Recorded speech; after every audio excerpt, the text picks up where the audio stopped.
तर लोकसभा निवडणुकीतील महायुतीला अपेक्षित कामगिरी करता आली नाही आणि त्यामुळे महायुती सरकारनं विधानसभा निवडणुकीच्या पार्श्वभूमीवर कोट्यवधी रुपयांच्या योजना सुरू केल्या आहेत।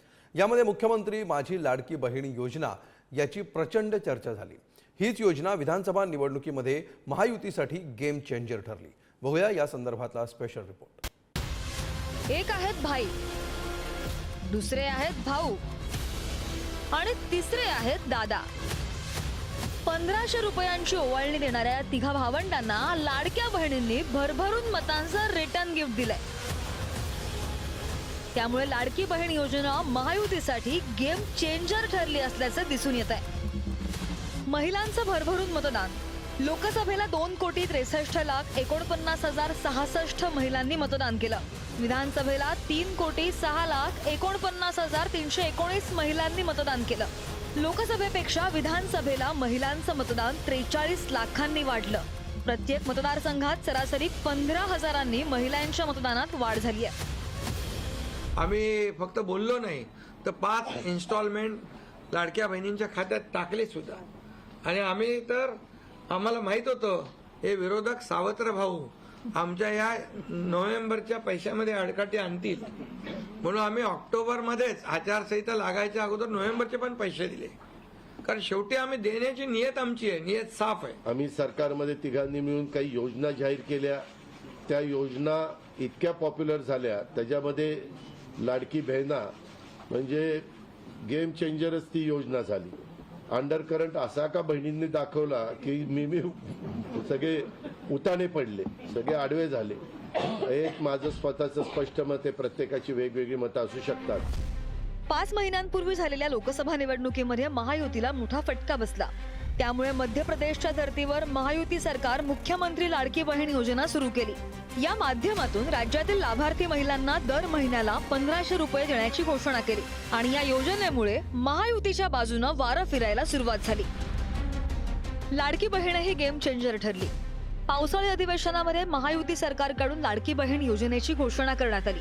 जुलै आणि ऑगस्टचे 2 हप्ते रक्षाबंधनापूर्वीच महिलांच्या खात्यात जमा झाले। 2 हप्ते मिळून 3,000 रुपये मिळाल्यानं महिलांमध्ये उत्साह वाढला। ऑक्टोबरच्या सुरुवातीला चालू महिन्याचा आणि नोव्हेंबर महिन्याचा हप्ता जमा झाला। आचारसंहितेपूर्वी नोव्हेंबर महिन्याचा हप्ता दिल्यामुळे महिलांमध्ये सरकारविषयी विश्वास निर्माण झाला। 2 कोटींहून अधिक महिला योजनेसाठी पात्र ठरल्या। 5 महिन्यात लाभार्थी महिलांच्या खात्यात 7,500 रुपये जमा झाले। पुन्हा सरकार आलं तर लाभार्थी महिलांना 2,100 रुपये देण्याचं आश्वासन सुद्धा करण्यात आलं।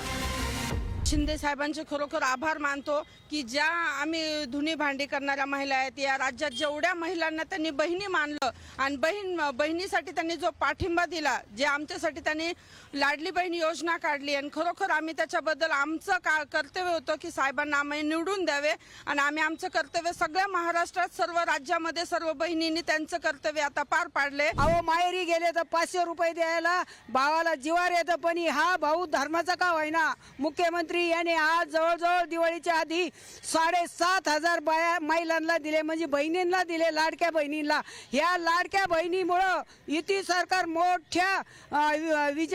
मोठ्या फरकाने विजय झाले। ओवाळणी पण दिली, आम्ही आशीर्वाद त्यांचा घेतला पण, आणि आम्ही साऱ्या बहिणींना मिळून त्यांना जे विजय केला आहे तर आम्हाला जे आता त्यांनी आश्वासन दिलं बा 2,100 रुपये तुम्ही देणार, ते देणार म्हणजे 101% देणार। कारण आज बहिणीला खूप अपेक्षा होती, ती बहिणीची पूर्ण केलेली साहेबांनी आणि असंच त्यांचा आमच्या डोक्यावर हात राहावा हीच विनंती। त्यांनी केला ते सख्खे भाऊ पण करत नाही, धर्माच्या भावाने केला। त्यांनी खूप गरिबासाठी खूप योजना काढल्या। म्हाताऱ्या माणसापासून तर लाडक्या बहिणीपर्यंत खूप योजना काढल्या। त्यांचं खूप अभिनंदन। लाडकी बहीण योजनेची घोषणा केल्यावर सरकारच्या हेतूंवर विरोधकांनी शंका घेतली। त्यामुळे या योजनेवरून मविया आणि महायुतीमध्ये आरोप प्रत्यारोपांच्या फैरी झडत राहिल्या।